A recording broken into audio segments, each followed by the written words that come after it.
because I'm a scientist. We are interested in looking at the origins of things. So where does fat come from? What does fat do? Why do we even have it? And why is it important?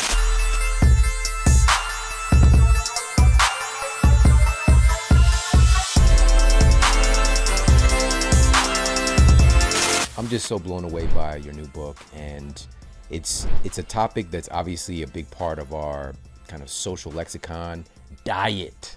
And you really kind of deconstruct even our diet paradigm today.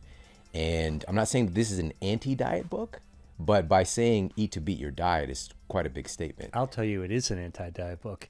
I wrote it because I really don't abide by diets myself. I don't like them. I think that they're fads, trends, unsustainable things. And so that's actually what I deliberately wrote this about, is like, what is everything we need to know that would allow us not to have to go on a diet? This is what I love about you. You're going to do the thing, like you're actually calling it out and talking about the thing. And in a moment, we're going to go through some of the top foods that actually support fat loss by cutting off the nutrient supply to fat cells. But first, let's start off by talking about how fat cells actually grow. Right. Well, look, fat is an actual term that elicits some pretty negative responses, right? I mean, if you think about it, when you hear the word fat, it's in your mind, it automatically turns into something that's not so positive. Even if you walk in a grocery store and you walk by the butcher cabinet and you see the fat on the rind around the steak, like it's kind of like, oh, it's kind of gross, right? And the other experience that we all have associated with fat, and this is, I think, common to everyone, all of us take a shower in the morning, step out naked, and out of the corner of our eye, we see in a mirror a little lump or a bump that wasn't there before, or we don't think belongs there, and you automatically think, man, I gotta do something about that. I gotta eat better. I gotta work out, or whatever it is. Then you step on the scale, and that number doesn't deliver what you expect. It's a disappointment. So all around, this whole idea of fat, body fat, is kind of in our society become quite a negative thing. But I'm actually here to tell you that there's a completely different way, a more, I think, liberating way, more powerful way to look at fat. It has to do with biology, because I'm a scientist. What scientists do is that we are interested in looking at the origins of things. So where does fat come from, right? Like, fat doesn't just automatically come up when we're an adult and we want to actually lose some weight. Turns out what's amazing is that fat forms when we're in the womb. So when your mom's egg met your dad's sperm, ball of cells emerged. First tissue that got laid down were blood vessels, because every future organ needs a circulation. Second, nerves started forming, because every organ needs a channel to receive signals on what the organ should do. The third tissue is little bubbles of fat. They're called adipocytes, little fat cells, and they form like bubble wrap around every blood vessel. Now, the reason is fat cells are not actually bad. They're good. They're actually fuel tanks, just like the tank in your car, and they wrap themselves around blood vessels, because when you eat food and you get energy, the energy comes through the blood and it gets stored into the fuel tank, right? So it makes a lot of sense. Now, that means that we had body fat before we had a face we could stuff with food. Very important to think about. I mean, mind-blowing to think about, really. Yeah. Now, when you're born, think about it. A cute baby. How do you know there's a cute, healthy baby? It's pudgy, it's chubby, it's fat, round, right? Big chubby cheeks, round tummy, arms and legs are like balloons, like that circus balloon you twist into a poodle, right? So fat babies are considered healthy babies. So fat's actually good at the moment we're born. And in fact, if you saw a baby that had chiseled cheekbones, thin arms, long, thin thighs, like a fashion model, you go like, well, there's something seriously wrong with this baby. And you'd be right. And that's the key thing. Fat is important in our origins. It starts before we were born.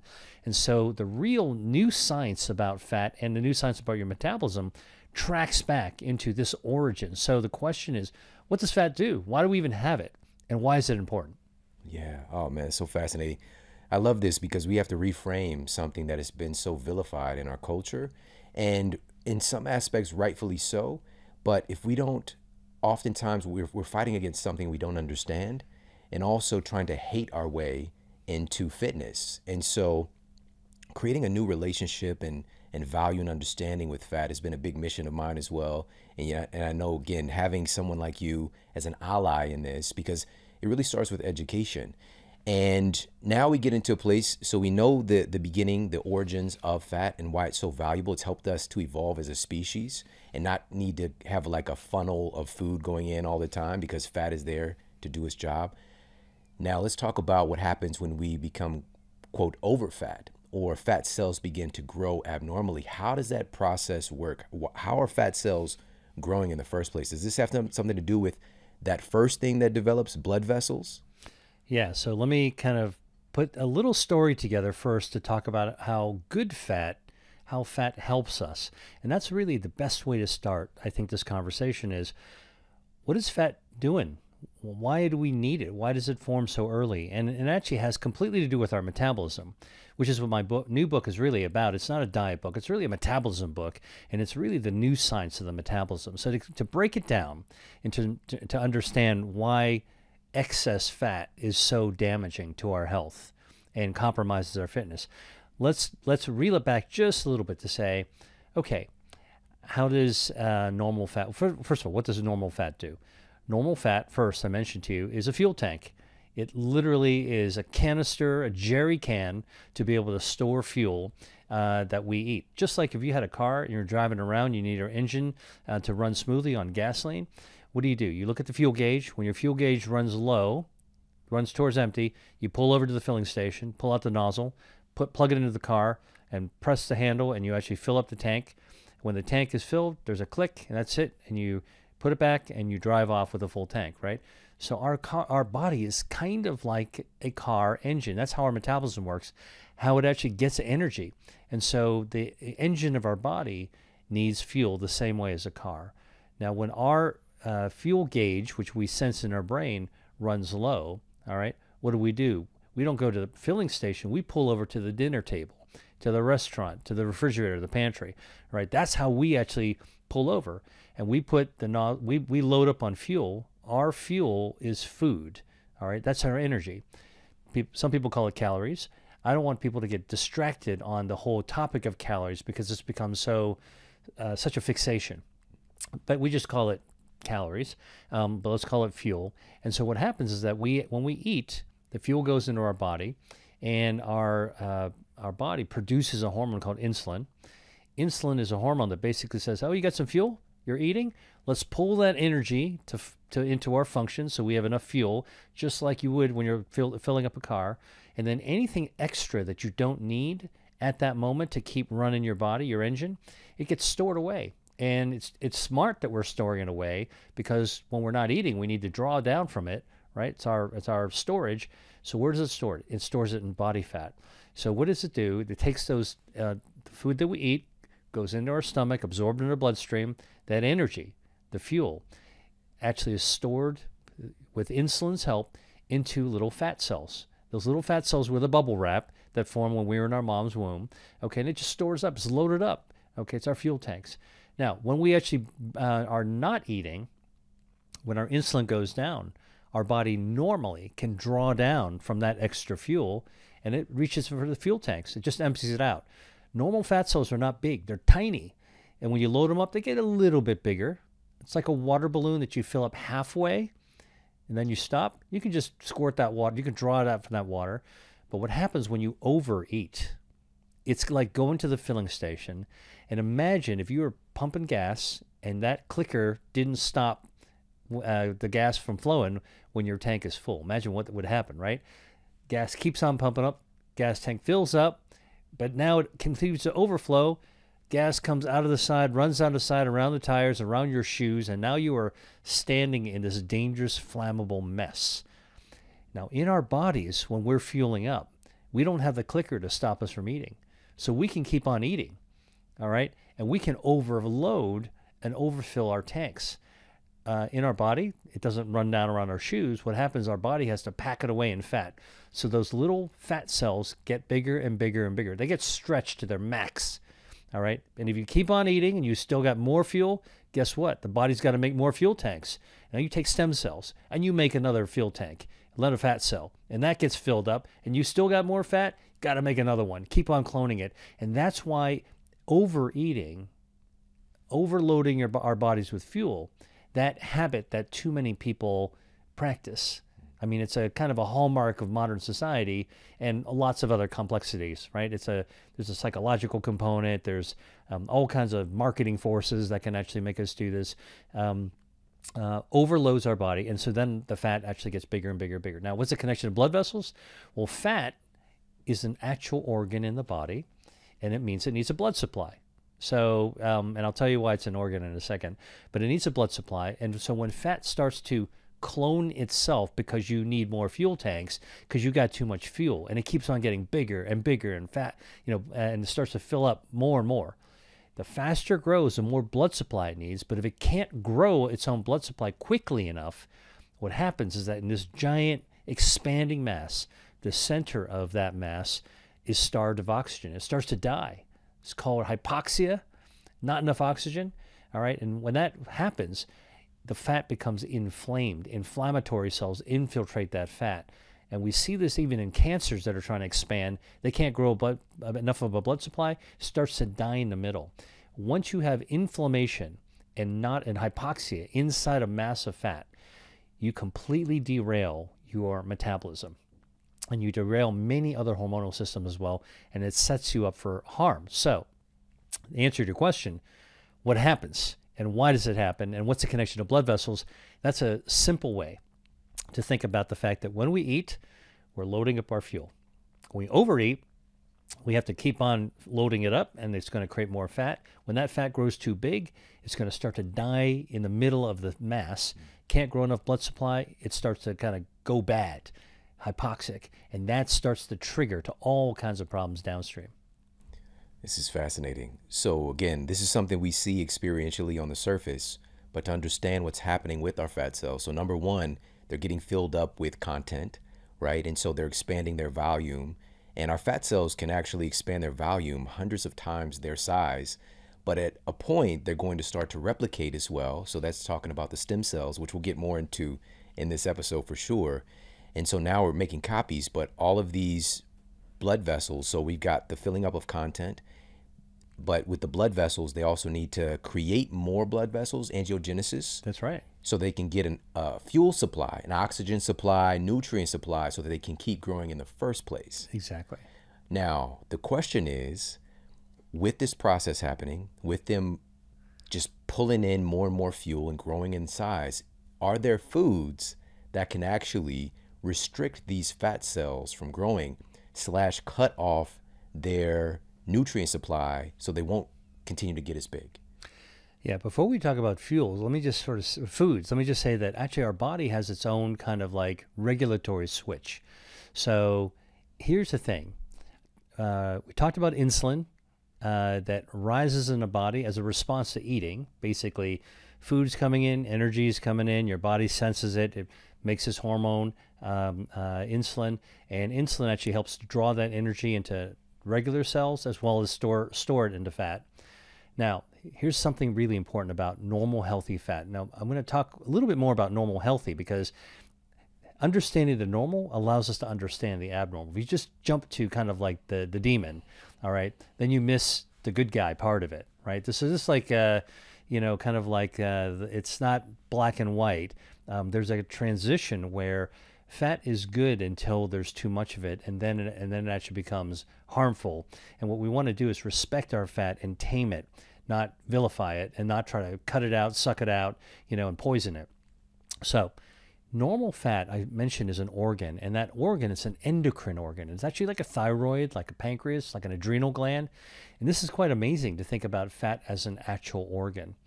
And it releases about 13 different hormones. All right, hormones are just proteins that are made and released by an organ, go into the bloodstream, and they go elsewhere in the body to help to control different kinds of functions. So one of the things that fat does as an organ, it releases leptin. Leptin is sort of an appetite regulator. Turns up and turns down your appetite depending on the number, about the volume. So it controls your behavior, okay? And the reason I'm mentioning this is that, you know what? When the leptin is high and it turns down your appetite, you don't want to eat so much. Guess what? Less fuel. Less need to keep storing that stuff in. Number one. Number two, it produces a super powerful hormone called adiponectin. Now, many people may not know this term, adiponectin, but if I were to draw your blood, Shawn, take it to a lab, ordinary hospital lab, and measure all the hormones in your body, your adiponectin levels, and mine, by the way, would be 1,000 times higher than any other hormone in your body. Higher than your thyroid, higher than your testosterone, higher than any other organ. And the reason is adiponectin is what allows insulin to pull that energy in to your cells. It's another hormone made by fat, by good, healthy fat. We need that fat to get our energy, our basic energy. All right. Now, there's one more hormone I want to talk about. It's called resistin, made by fat. And resistin basically is the brake to the gas pedal of adiponectin. So if adiponectin at 1,000 times higher than any other hormone in your body helps insulin pull fuel into your body, into your cells. Resistin is the brake to basically say, oh, whoa, let's slow down a little bit. Normal balance, right? So the life is all about balance. Adiponectin, resistin, leptin, these are just three of the hormones in normal, healthy fat. Here's the thing. When you've got too much fuel that needs to be packed up, and those fat cells get hundreds of times bigger, and then they replicate, and stem cells make more and more fat, and they get bigger, and they get hypoxic in the middle, and they start dying because they can't get enough blood supply. What happens is that inflammation actually derails your normal fat's ability to produce these hormones. Leptin gets screwed up. Now you don't know if you're hungry or not. You can keep on eating. It's worse. Okay. Now you can keep on loading more fuel. Your adiponectin gets screwed up. So now, even though you're eating and you've got all this energy, now your body can't pull it into the cells. Doesn't even store it very well. And then the resistin goes haywire. So basically, it doesn't know that you should slow it down or speed it up. And so basically, it's kind of like as excess fat grows, it's basically like creating chaos and air traffic control. Nobody knows where to land the planes. And so this causes even more chaos. So the important thing is, how do we actually tame that excess fat? And so the body can do some of it by itself. Like our body is hardwired to know how to tame fat to some extent. Not if it goes too crazy. But secondly, and this is sort of like the surprise, is that there are certain foods that can do it as well. But how your body does it is actually incredibly important, because when we're not eating, okay, fasting, when we're not eating, like when we're sleeping, all right, insulin goes down, and our body basically says, oh, when the insulin's down, we can burn fuel. When insulin's up, can't burn the fuel, can't tap into those fat cells, fuel cells. When insulin's down, like when we're sleeping, it goes, all right, not eating, we need to draw into our fuel cells, let's pull some energy out. And it starts to actually burn extra fuel by burning extra fat. So when we're sleeping, our body's hardwired, as our metabolism is hardwired to start burning down extra fuel. And this is really kind of the basis of thinking about intermittent fasting, timed eating. The longer we give our body's natural metabolism, our hardwiring to burn that fuel, the better it is. Now, it turns out that certain foods, and this is the big surprise that I write about in Eat to Beat Your Diet, certain foods can amplify that effect, not just when you're sleeping, but even when you're eating. So it's an override. You can actually use food to override that system. So even though your body's not supposed to be burning that energy, it goes, let's go ahead and burn some energy anyway. It's fascinating. Fascinating. One of the things that I love about your work and your book is that you're reframing food as well, because a lot of times we see food as an enemy, and you're saying food is not the enemy. It's actually the solution. Food is a big contributor to so many of our problems. If we're talking about obesity, if we're talking about excess fat gain, and it's also the solution, right? And so choosing intelligent foods, because that's the thing, these foods, it's not just food, it's information. And there's an intelligence underlying all of this stuff and how it's influencing our metabolism. So at this point, let's get into, and circling back to my initial question, when talking about the growth of our fat cells and angiogenesis, the creation of those new blood vessels, let's talk about first, in this fat loss equation, what are some foods that have anti-angiogenesis properties that can help to cut off that nutrient supply to fat cells? Well, this actually goes all the way back to my research in the late 1980s. I was super interested in finding ways to fight cancer by cutting off the blood supply. So I worked in a lab, and we were looking at before pharmaceuticals were developed, biopharmaceuticals were developed for this area. We were looking for natural sources, and we're looking for anything in nature that could give us a clue of how nature might provide a natural chemical that could cut off the blood supply to cancers. Now, we knew actually, even back then, like licorice could do it. Stuff in licorice could actually cut off the blood supply to tumors, feeding extra cells from that you don't want to be You're growing. not talking about Twizzlers. What's that? You're not talking about Twizzlers, are you? We're not talking about Twizzlers. So I'm not talking about Twizzlers. I'm actually talking about licorice. And it turns out that there's a natural chemical found in licorice called isolicotrin. All right. Now, as a researcher, one of the things that we're able to do is know something's in a natural compound, take it out, and test it in the lab. We tested isolicotrin on blood vessels that are grown to feed harmful cells like tumors, like tumor blood vessels. And it actually powerfully stopped those extra blood vessels. But the thing that really brought it home for me, and I've never forgotten this, is a research study that was done by a Greek researcher working in Switzerland. His name was Ted Fosis, and he looked at the urine of villagers outside of Kyoto, Japan. These villagers were all vegetarians. They ate mostly soy, okay? And he had frozen jars of this urine. And his boss, his supervisor, said, go find something interesting to do with the urine or toss it out.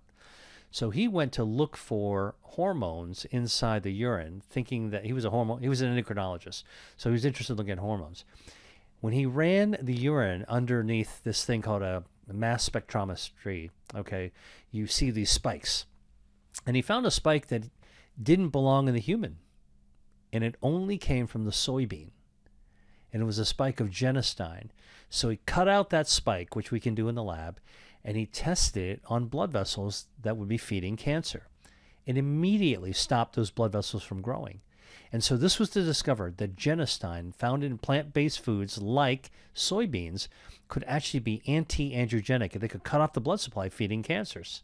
It really was a mind-blowing discovery. And I read this, and I know Ted Fosis, we had this conversation about it, and it was absolutely amazing to think about what other secrets might be in food that could help to control the blood vessels. Now remember, earlier we talked about the fact that growing fat needs extra blood vessels, right? So it's trying to grow those blood vessels. If you deliberately cut off the blood vessels that are feeding fat, all right, it'll actually shrink the tube. It'll shrink tumors, and it'll also shrink fat. So although the tumor wants to grow more blood vessels, and it can't, so it starts to die in the middle. If you then step in and do an intervention to really cut off the blood vessels, that fat mass will shrink. And this has been shown very conclusively in the lab that this can actually happen.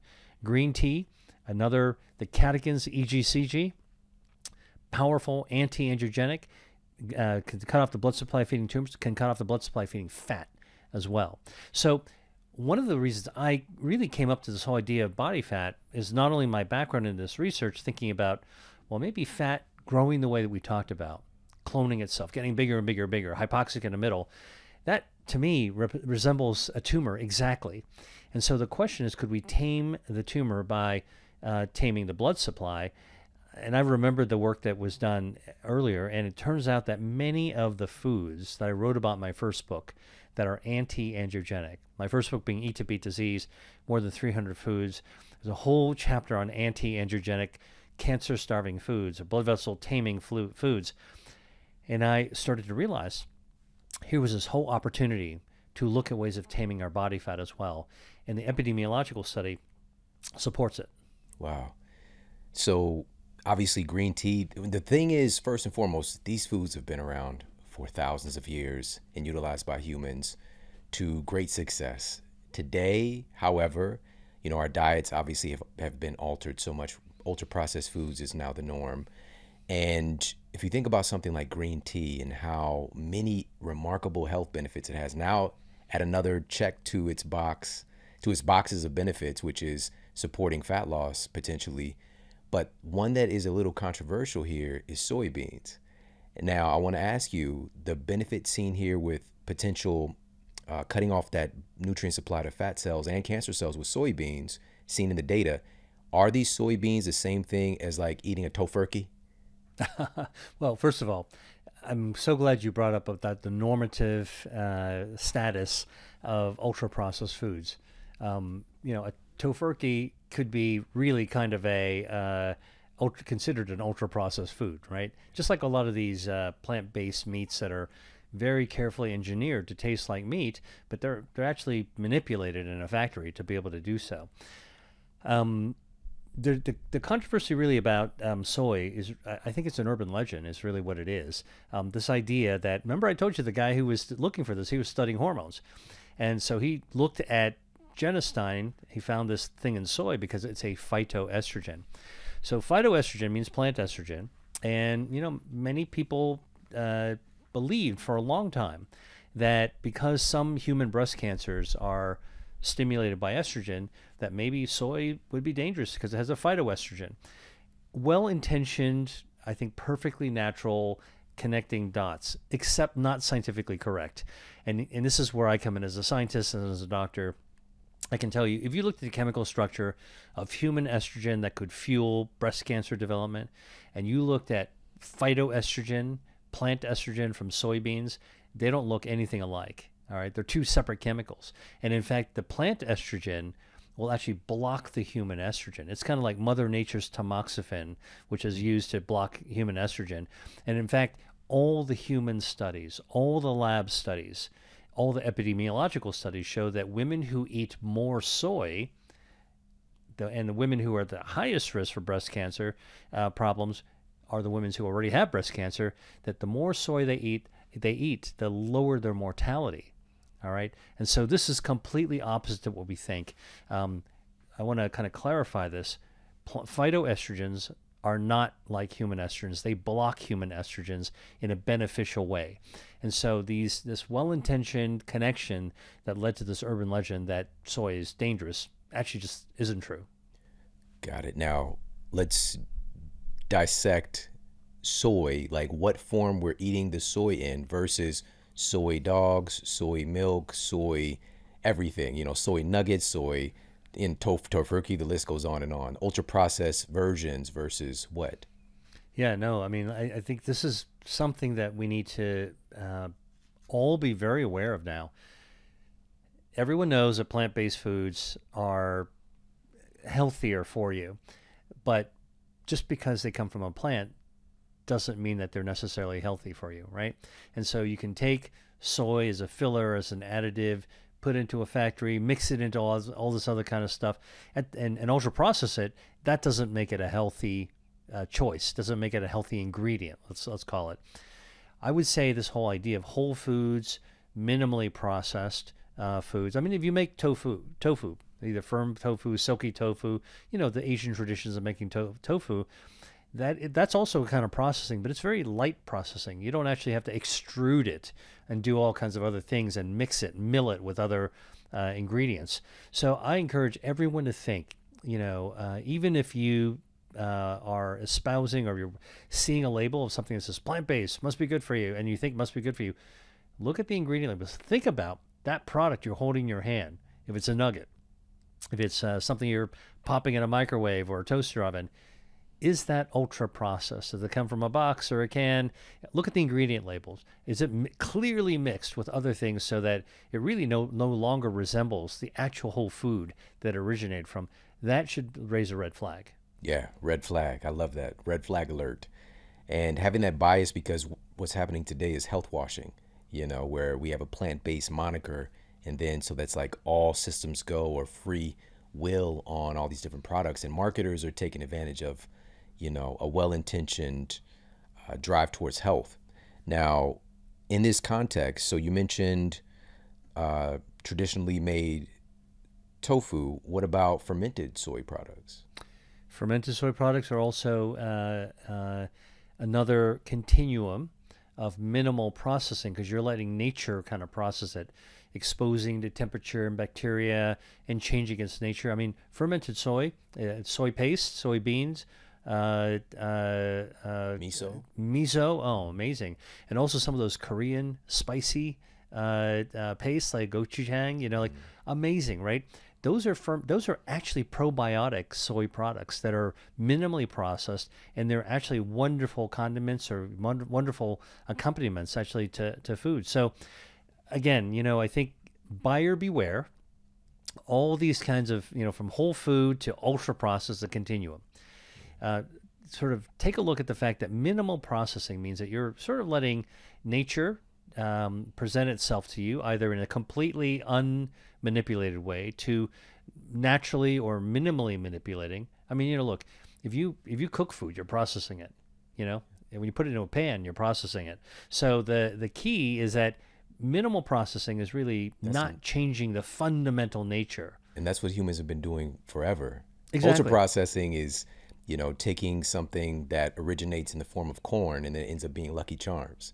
There's so many things, so many processes that it's no longer remotely connected to its origins. And by the way, one of the things I write about in my new book that I'm so excited by is this idea that we should be looking at our historical past and how people actually encountered food, exchanged food, experienced food, to really recognize where some of the healthiest foods are available, hidden in plain sight, and maybe not even hidden, like we're actually partaking in them, but without appreciating the long history of healthy tradition.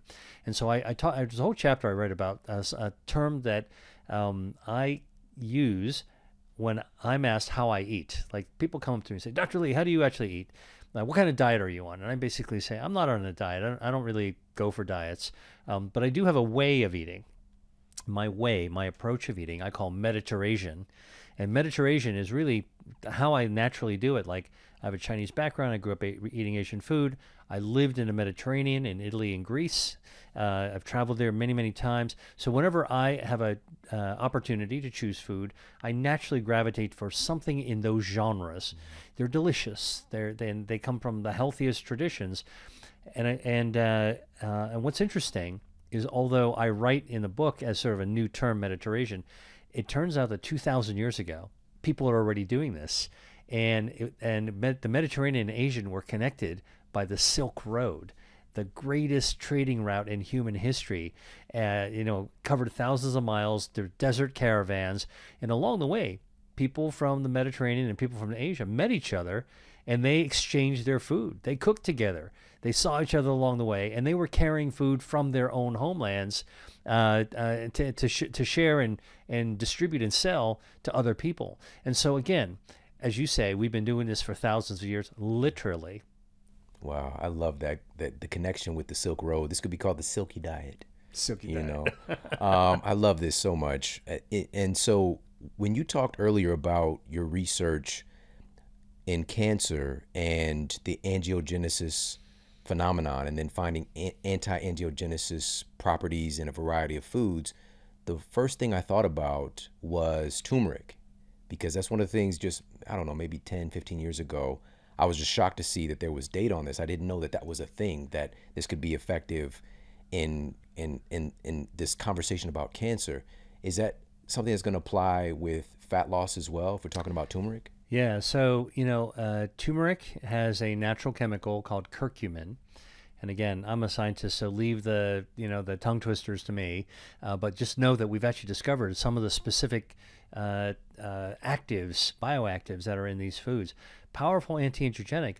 But, a lot of these anti-angiogenic substances, like curcumin in turmeric, or like genistein in soy, or the catechins in tea, as it turns out, they also directly help to manipulate our body to be able to burn body fat, which is really interesting.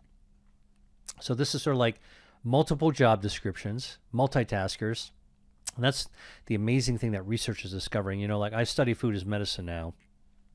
Food is medicine. Just like medicines, like we discover aspirin treats headache.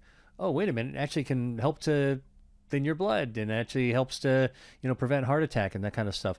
So we're beginning to rediscover that in Mother Nature's pharmacy, with an F, not a PH, that what she has imbued in the foods, the whole foods that we have, are all these natural chemicals that have multiple tasks in our body. And when it comes to food and health, it's not just about the food, it's about how our body responds to what you put inside it and what those chemicals are actually activating, those pathways, the domino effects that they trigger once we actually eat them.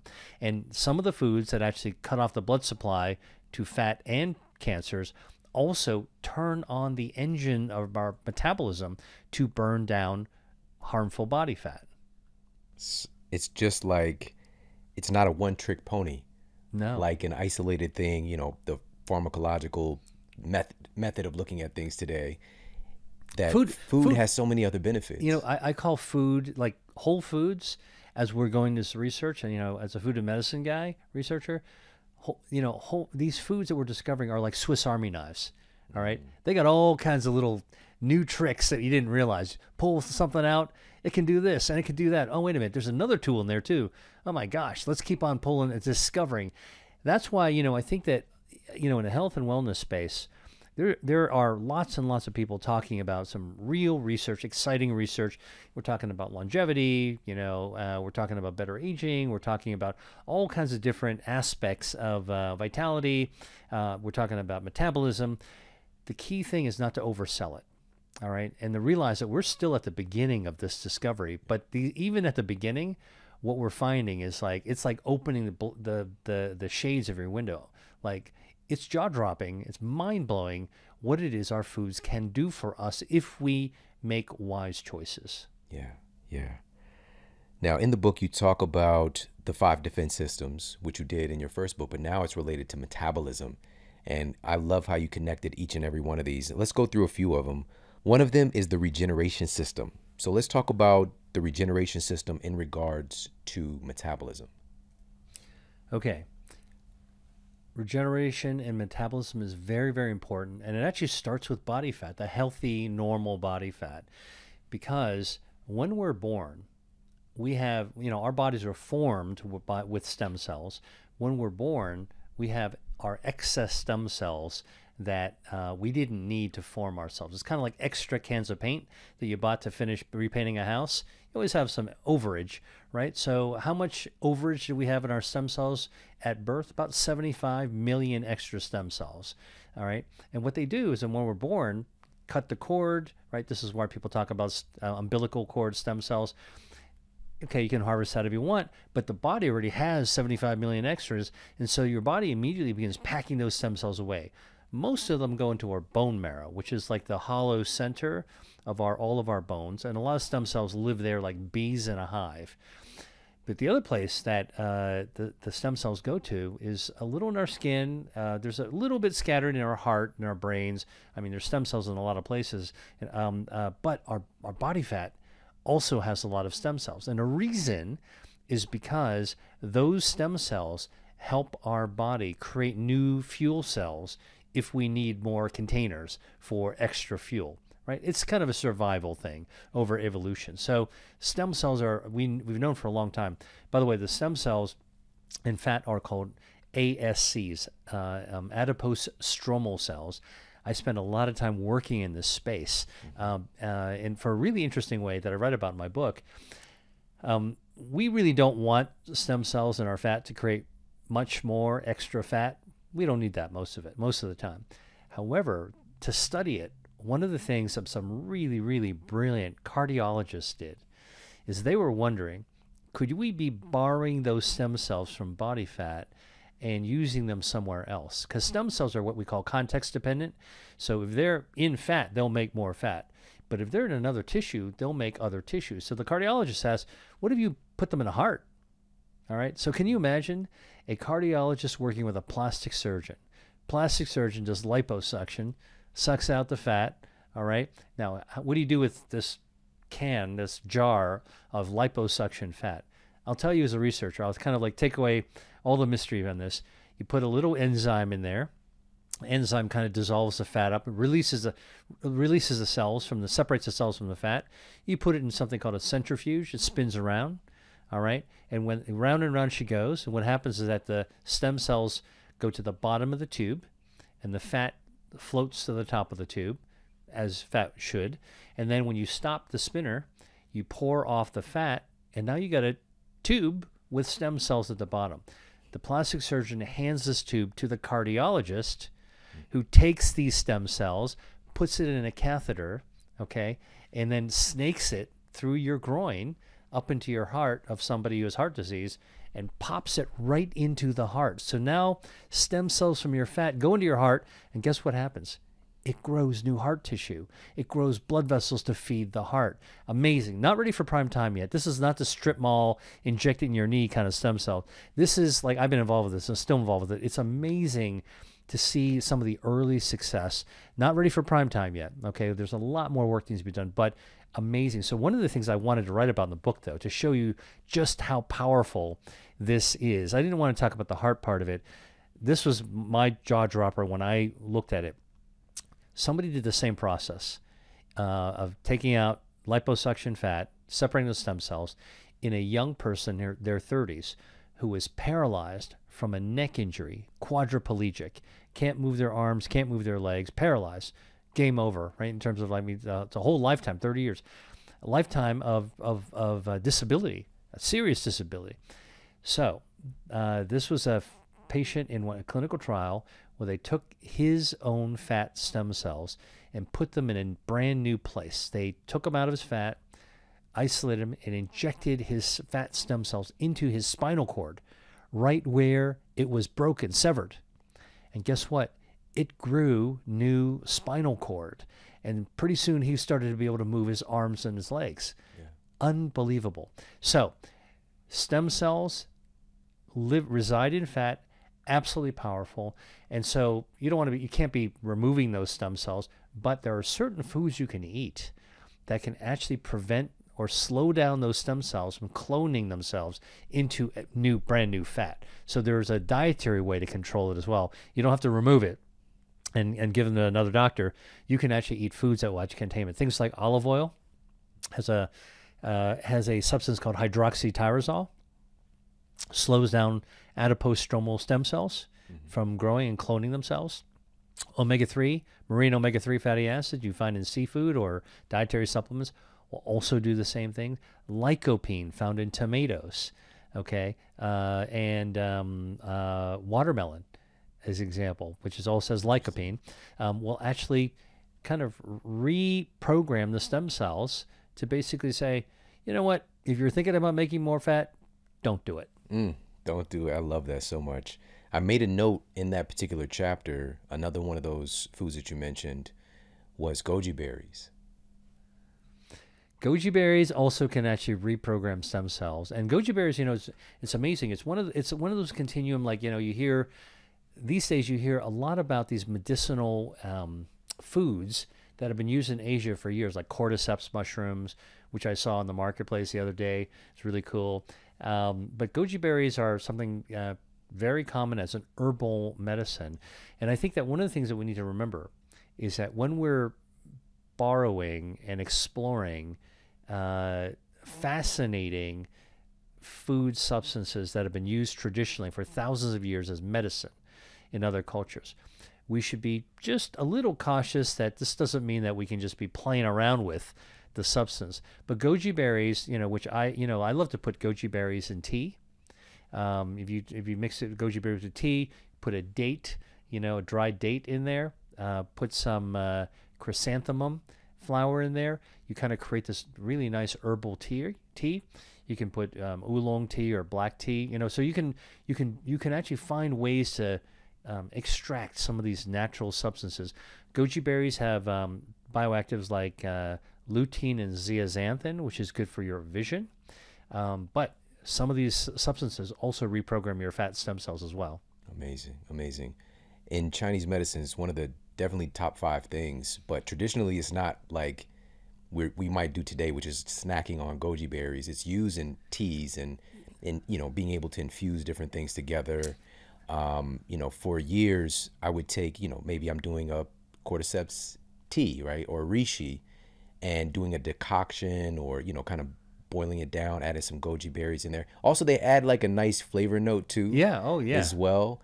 And goji berries are so interesting because they're one of the few plant foods in general, but in particular in the berry family, that's essentially a complete protein. You're going to find all the amino acids there. It's like that is so incredibly rare, not to mention all those other micronutrients you just mentioned.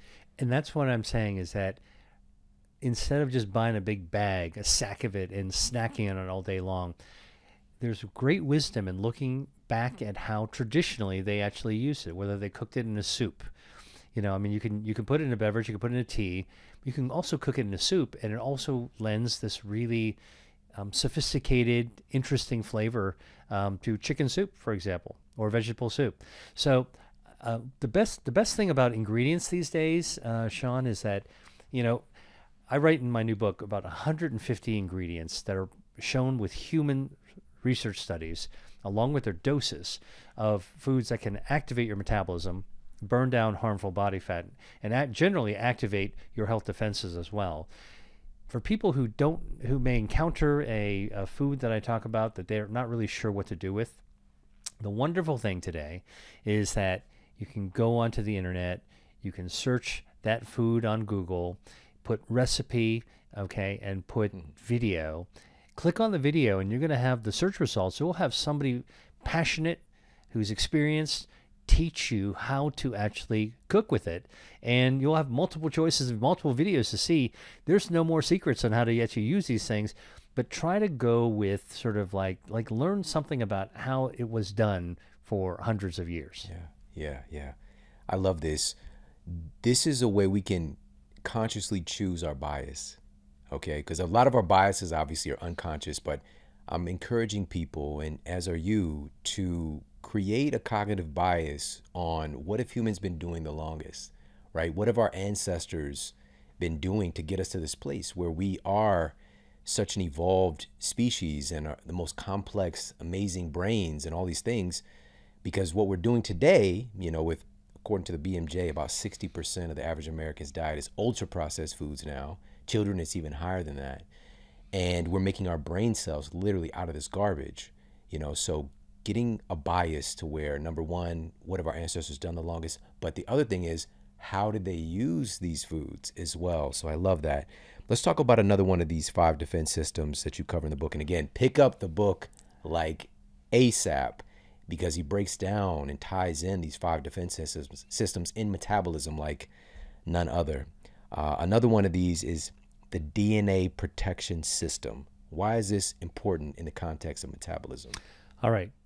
Remember I told you that when you start growing excess body fat, one of the things that really is harmful, in addition to inflammation, is that expanding harmful mass, and I want to explain where that harmful mass is most harmful, is inside your body cavities. It's not under your arms, under your chin. It's not the muffin top, all right? Not in your thigh and your butt, all right? It's actually packed inside your body. So you could look kind of skinny, or you could have a large body, but equally, the visceral fat, which is viscera, I mean gut, the gut fat is the really billowing, harmful, inflammatory, damaging fat. It's correlated with terrible diseases, terrible chronic diseases. So what happens is, as that grows and gets bigger and bigger, think of it like a baseball glove wrapped around your organs, just choking your organs, getting more inflammatory, right? Remember that gasoline pooling around your feet when you overfill the tank? Now you're talking about inflammatory fat wrapped around your organs. You don't want that to be going on, all right? So the thing that happens is that all these, that billowing fat produces a lot of free radicals, all right? And that is an pro-oxidative stress on your organs, and they're like completely surrounded, choked off by this expanding fat.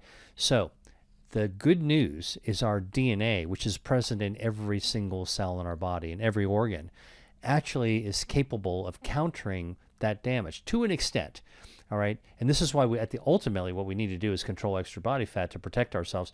But we have our own 3 musketeers with their rapiers and their swords, kind of defending against it, and that's like natural anti-oxidative protection, DNA repair mechanisms. All right, to try to fix DNA that's actually broken. By the way, we know that excess obesity, excess body fat, high BMI, all linked to the development of cancer, right?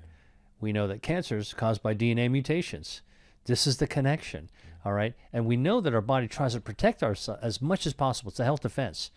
But at some point, it gets overwhelmed, right? Like your defenders actually are surrounded by overwhelming forces. And that's actually when you tip over into the state of complete from health to chronic disease. This is why we all have an opportunity at any given point in our life to be able to combat that extra fat, which, by the way, back to the metabolism, there's a lot of misunderstanding about metabolism because we often are told or even think about that we're born with either a slow metabolism or a fast metabolism, and that's our fate. But in fact, it's not quite so. It's and that our slow metabolism dooms us to actually struggle with weight our whole lives. But in fact, it's that extra body fat slows down our metabolism. It's completely the other way around.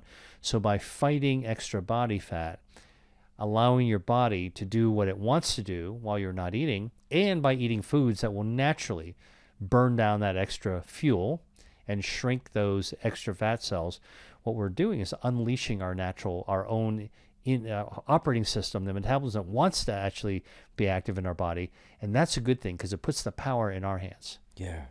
It's amazing how often, in particular in your new book, but just in general in our reality, how obesity and or excessive fat gain is connected to cancer, and how the solutions or dramatically reducing the risk of all of these things all tie together, and they're all found in a variety of foods and lifestyle practices. Now, in the book, this is a direct quote from this particular section. You said that excess body fat creates free radicals inside your body and increases the risk for cancer-causing mutations, unquote.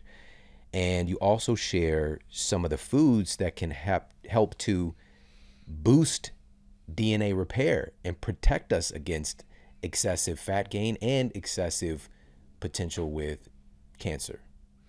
Yeah, I mean, so many of the foods that are associated with high anti-oxidative properties, right?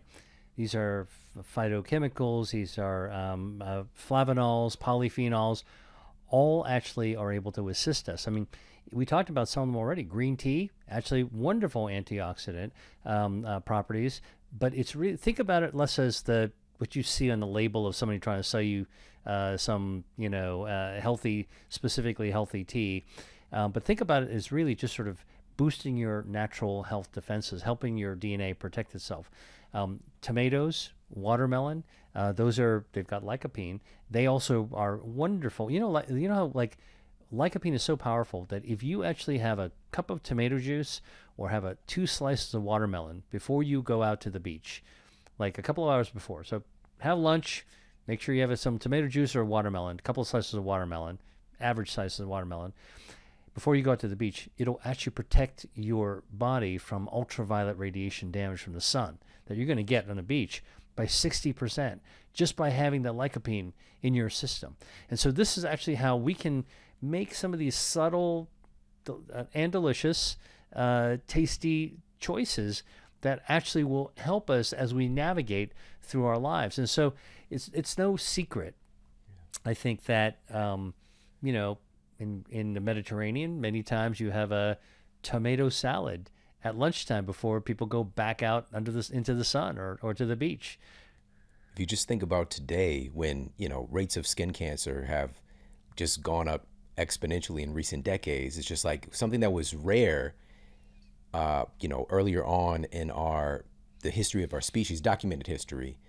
And you think about what were people doing, because sunscreen is even a newer invention. What were people doing? How were people surviving such a vicious thing, interacting with the sun? Is through our diet, because a lot of that protection is from the inside out. Yeah, well, exactly. Because sunscreen is just a thin layer on the top that you got to reapply, and once you get in the water or once you sweat it off.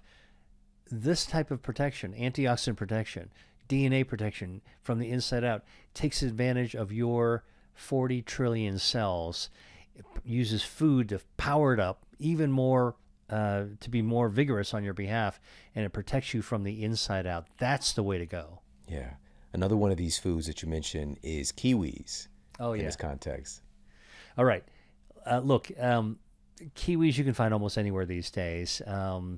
They're a fruit from Southeast Asia, fuzzy on the outside. By the way, most people don't think they can eat the skin of kiwi, but in fact, you can put the skin into a blender and you get a ton of the natural dietary fiber from the skin. It's really packed. But the flesh, which is either green or golden, is sort of mildly sweet. The golden kiwi is a little bit sweeter, but I like the green ones. Got these little dark seeds. Wonderful source of antioxidant activity in kiwi. It's got a ton of vitamin C. It's packed with dietary fiber, and one kiwi a day will actually protect your DNA again by about 60%. All right, and if you had to eat 3 kiwis for breakfast, for example, pretty easy to do. If you if you cut up the kiwi and put it in chunks, you could be eating that as a breakfast, as I have. Basically, that starts to build back damaged DNA. So one kind of is like a missile shield, prevents the damage from coming in by about 60%. That's just 1 kiwi a day, simple. But then you add 3, any DNA that did get damaged, it'll start to repair it. It sends out the road crew to fill up the potholes. Amazing. Amazing. Now, in this context, when we're talking about the DNA protection system, you also get into this conversation about methylation in the book as well. Let's talk about that. All right. So the interesting thing about DNA is that it's much more than a genetic code. A genetic code is kind of like software program. It's just like it's an algorithm, and it just kind of runs. Our DNA doesn't change, but what we can do is we can actually unlock and uncover certain parts of our DNA that we want to actually operate. On the other hand, we can also cover up some areas that we don't want to operate in our DNA. That's the way our DNA actually is really controlled after we're born. So people are like, well, you can't change my genetics. True. However, at least not yet. However, what we can do is we can actually cover up parts of your DNA that are maybe not doing the things that we want them to do, and we can uncloak them when there's parts that we want them to actually do their thing. So methylation is covering it up, and it is part of what we call epigenetics. So a lot of people are talking about epigenetics now. Let me just explain that. Let me just sort of get people to see epigenetics is as simple as saying that you're going to cover up certain parts of the crossword puzzle, or you're gonna remove the covering from certain parts of the crossword puzzle, so you can either see more or see less. That's basically epigenetics, and it turns out the foods we eat can actually help us do that. So there are lots of epigenetic changes, from all these health defense foods that we can actually eat. That what we want to do with body fat, like methylation, actually blocks the process to make extra body fat. So when we actually methylate, we're covering up some of those crossword puzzle things. All right, you don't know if it's going to be 6 letters going horizontally or 3 letters going down. You cover that up, and your fat has a harder time growing. It's so fascinating. Again, it's all built in. It's all built in. This is another quote from the book in this section. Quote, a study by scientists at the Norwegian University of Science and Technology compared the DNA of 60 lean and 60 obese women who were between the age of 23 and 31 years old. They found there were 10 specific sites in the DNA that were more methylated, helpfully blocked, in people who were lean compared to those who were obese, unquote. Fascinating. Absolutely. And so that shows you, this is kind of where we are with this research. It means that there are certain spots that are vulnerabilities that some people carry around that might predispose them to gain extra weight. And so if you block those vulnerable spots, think about finger in the dike, all right? Just block those, all right? Then you actually might be able to tip the balance more in favor of a more healthy body type, body composition. You know what I would love to cover with you that I haven't really covered with anybody else is talking about some of the nutritional powerhouses found under the sea. All right, you've outlined so many remarkable foods in the book in relationship to metabolism, but I want to ask you about a few specific ones. Lobster. Let's talk about lobster. All right. I got to kind of explain how I got into seafood. First, when I was writing this book, Eat to Beat Your Diet, one of the things I wanted to do when it comes to sharing 150 different foods that research has shown with human studies that they can actually fight body fat and improve your metabolism. I didn't want to just have a laundry list of foods. I wanted to take my reader on a literal tour through the grocery store. So I wrote the chapter, the second part of my book, as if we were going to the grocery store, the reader and myself, and I invite you to hop into my grocery cart like you did with your mom's grocery cart when you were little, and your mom's wheeling around. And I wanted to take you through the different sections of the grocery store. Produce aisle, let me kind of tell you what to put in the cart, just like your mom did. All right? And so that's what I do, one piece by piece, what to put in the cart in the produce section. We can talk about that. And then I wanted to actually take people through the beverage section, right? Because in the grocery store, you go into those aisles and you've got all the sodas, all the fruit juices, all the bottled waters, seltzers. I want to take people through there to see what you should choose or not choose, as the case may be. And also in the middle aisles, I took people through the forbidden middle aisles. You know, people say, shop the perimeter. I'm like, you know what? Again, this is like that black-white thinking in the health and wellness space. You know, let's not just discard that. Let's go right into the middle aisle. I wanted to be a little bit contrarian, and I want to show you where the treasures are in the middle aisle. That's why I call it treasure hunt. You know, find the real gold compared to the fool's gold. So I take you to the middle aisle. Then the final section, my publisher basically said, be careful about writing about seafood. And I'm like, but that's part of the grocery store, right? I mean, and they're like, well, you know, a lot of people don't like seafood, so just be careful. Like, it's a turn off for people.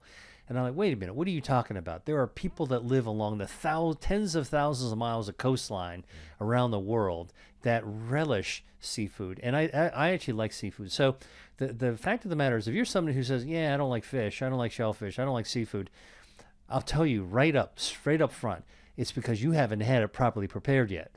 All right, when you taste really well-prepared seafood, it's like you discovered your new favorite thing. All right, so what do most people think about? So I wrote a whole chapter about this. And so this Discoveries Under the Sea. First of all, you need to realize my background's in biotechnology, right? So people have been looking for Mother Nature's pharmacy with a, I guess you can't even say F because it's undersea farms, in sea cucumbers, in fish, in shellfish, and squid. Amazing discoveries that have been made. New cancer drugs are being discovered from the sea squirt. You can't even see the sea squirt. It's this tiny little thing that lives in the water. All right, so from where my background from, I said, let's go discover what could be good for the metabolism in the ocean. Well, boiling it down to two very simple categories, you know, that you might find in the seafood market, it's fish, and shellfish, and then it's also seaweed. You can also get good stuff from seaweed. So again, because we know the healthy things that are, we know that some of the molecules, it means that we can really do this. So what I did is I basically took first a look at the thing that everyone recognizes as healthy for you in seafood. Oily fish, salmon, mackerel, sardines, anchovies, you know, the things that people go like, man, it's fishy, I don't like it. Right? And so everybody knows, and salmon, even if you like it, you probably have had it so many times, you're like sick of salmon. All right? So what I did is I basically said, what else might be equivalent to salmon? And I was looking for other types of seafood that might have the same potency or the same effects. Amazingly, cod, which is not an oily fish, can also fight body fat because it has omega-3 fatty acids. Let me explain to you what I've just said. We know that oily fish, high fatty fish with lots of omega-3 fatty acids is good for your metabolism, good for your heart healthy, fights cancer. But we also now know that cod, which is a not oily fish, it has some omega-3s, also can be very good for you in exactly the same ways. What that means is that we have underestimated the power of omega-3s. You don't need to have the oiliest fish.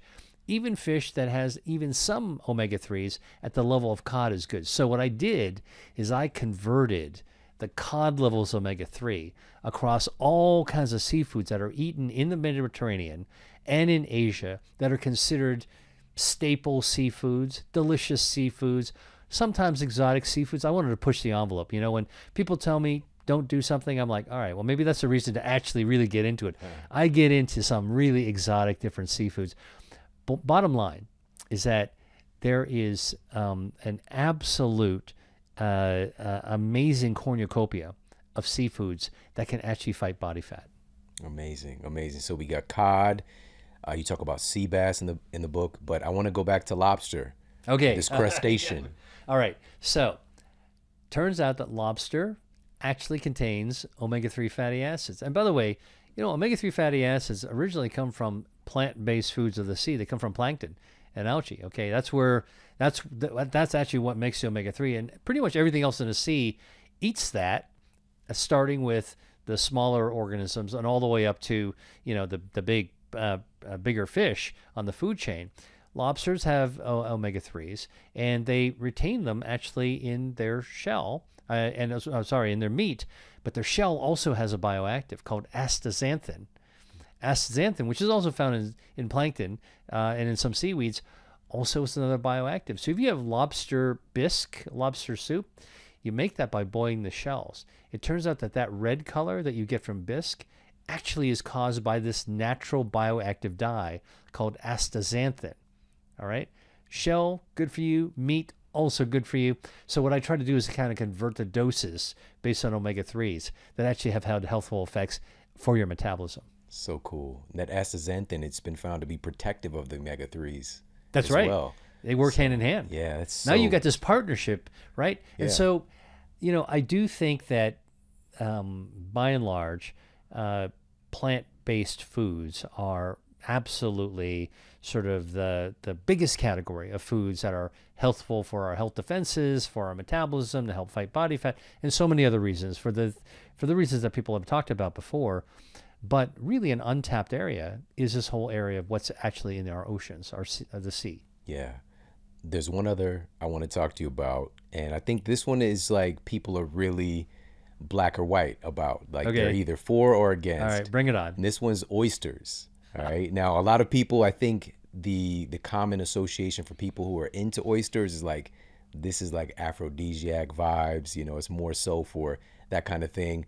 But for a lot of folks, I think that the on-ramp to trying oysters might not be attractive in the first place. So what are some of the benefits with oysters? All right. So I'm going to talk about what those benefits are, but I want to first demystify, as somebody who likes to cook and who likes to explore food, that oysters, shucked oysters raw on the half shell with a mignonette sauce or something you might have on Valentine's Day, you know, with your sweetie pie, you know, like that's not the only way to eat oysters. All right. You can actually cook oysters. You can smoke oysters.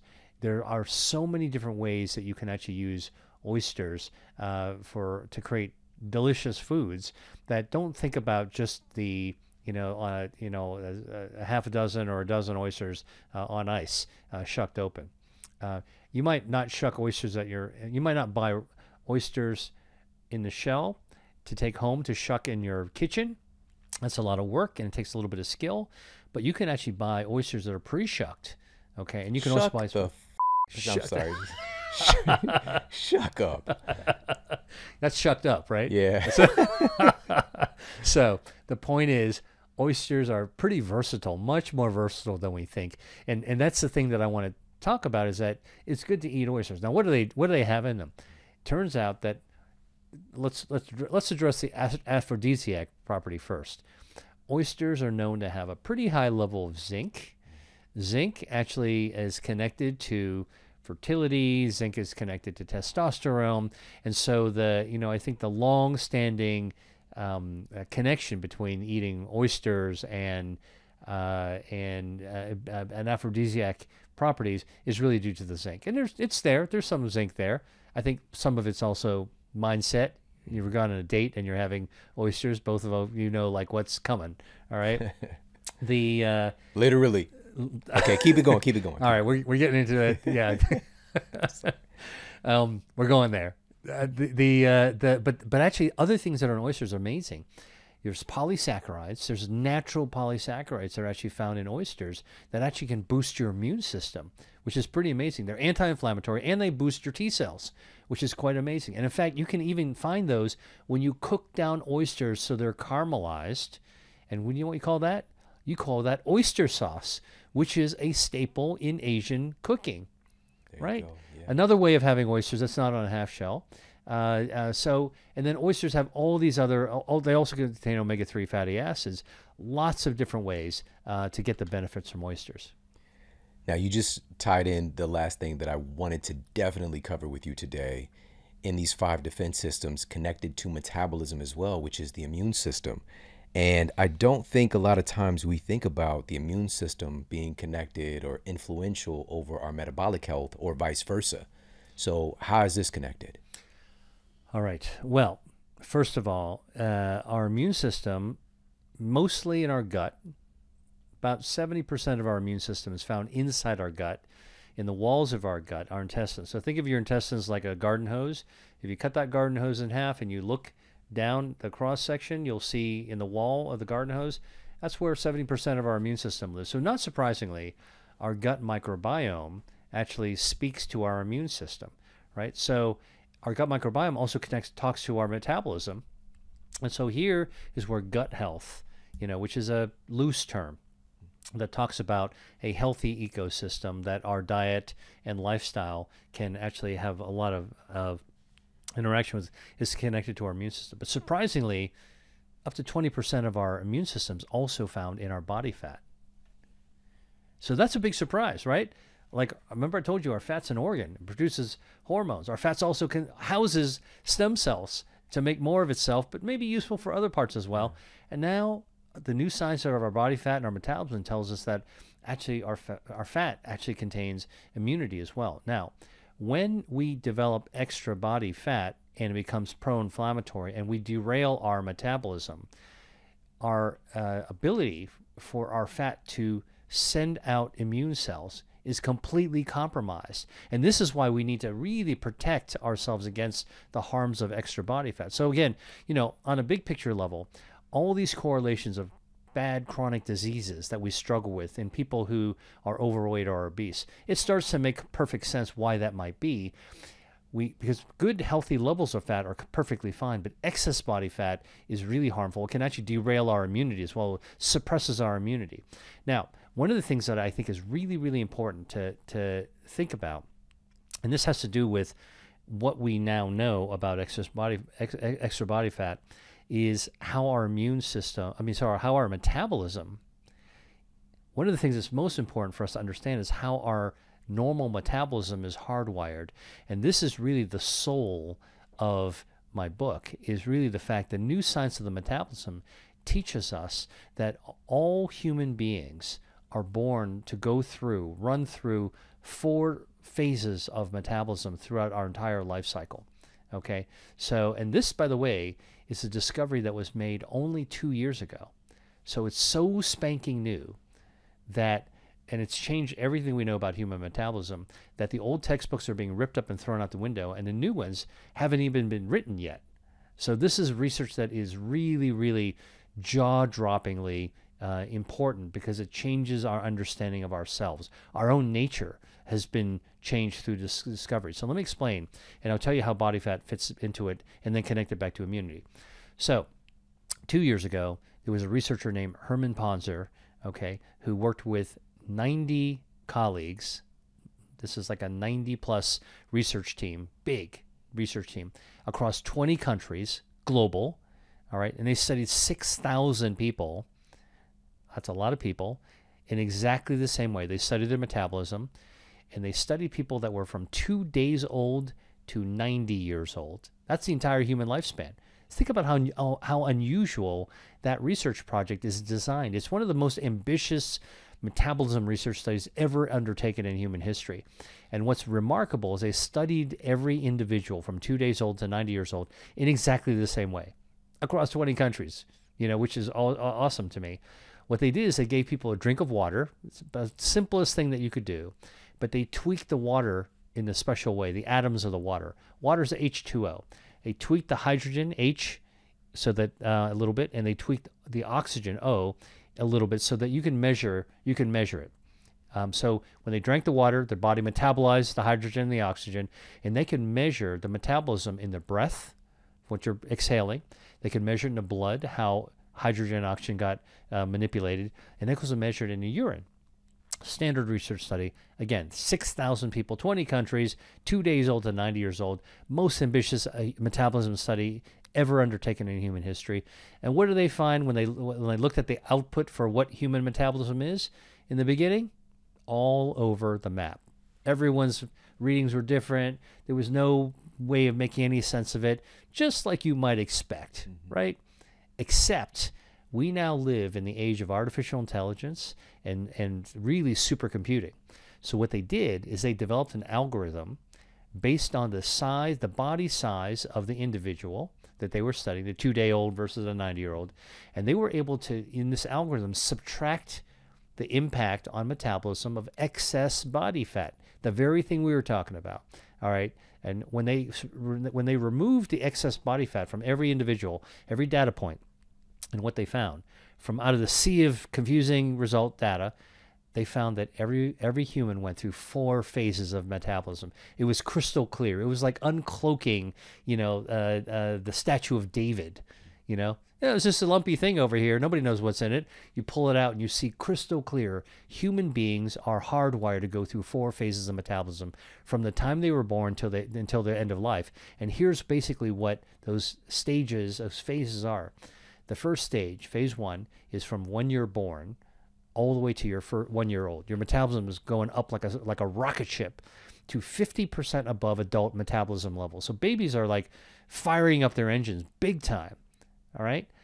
Now that's phase 1, stage 1. Second stage is from 1-year-old to 20 years old. Metabolism is going from that high level, that elevated level, going down, down, down, down. From 1 to 20, it's decreasing. Now think about what that means and how surprising that is. Right through the teenage years, adolescence, where kids are shooting up in their height, they're eating 2 dinners, they're bouncing off the wall with energy. Every parent goes, yeah, their metabolism must be going crazy. Not so. The truth of the matter is that between 1 year old and 20 years old, our metabolism is actually going down to adult levels. All right, but it's heading downwards. That's the second stage. The third stage is from age 20 to age 60. Guess what? Metabolism is rock steady. It's hardwired not to change. It's a flat line. Our metabolism doesn't change, isn't designed to change when you have your first baby, when you actually hit menopause, when you get into your 40s and 50s and 60s. So it's not natural that we start gaining weight and our metabolism slows down in our middle ages. That's a gigantic eye-opener, a jaw-dropping. That's a mic drop, actually, from this research study. It changes how we understand how humans are designed. Our bodies don't want to actually gain weight and be fat. Our energy doesn't want to go low. We are hardwired like a laptop with an operating system to be rock stable from 20 to 60. What that means, 60 can be the new 20 if we let our metabolism do its thing naturally. Now, the final stage from 60 to 90, last phase of life, our metabolism does decline slightly, all right? It goes down only 17% from 60 to 90. So when 90, you're only 17% of what you were when you were 60. But 90 also means that you're only 17% when you were 20 years old. That means that aging, okay, doesn't have to be declining. Doesn't have to be decrepit. We decline a little bit, but we actually have the so this is what happens when you remove the effect of excess body fat. This is what our hardwiring is. Now, here's basically what's really surprising. When you add the effect of excess body fat back into the equation, remember I told you they removed it to find the statue of David. When you put it back in, you know what excess body fat does to your hardwired metabolism? It crushes it. When you add extra body fat, it crushes your metabolism, all right, at every stage of the game. And so it's not that we're born with a slow metabolism, which is why we gain body fat and struggle with weight. It's that our behavior, our choices, our lifestyle, our psychology causes us to gain extra body fat because of those fuel tanks that get bigger and bigger and bigger and clone themselves and become inflammatory and compromise your immune system and all those other kind of things, all right? And that extra body fat crushes your metabolism. And what that means is that the power is in our hands at any stage of our life to try to uncloak and reveal and resurface our hardwired metabolism. To me, that is the mic drop of the new science of the metabolism. There's something we can do about it. It's deep. Amazing. Eat to beat your diet, Dr. William Li.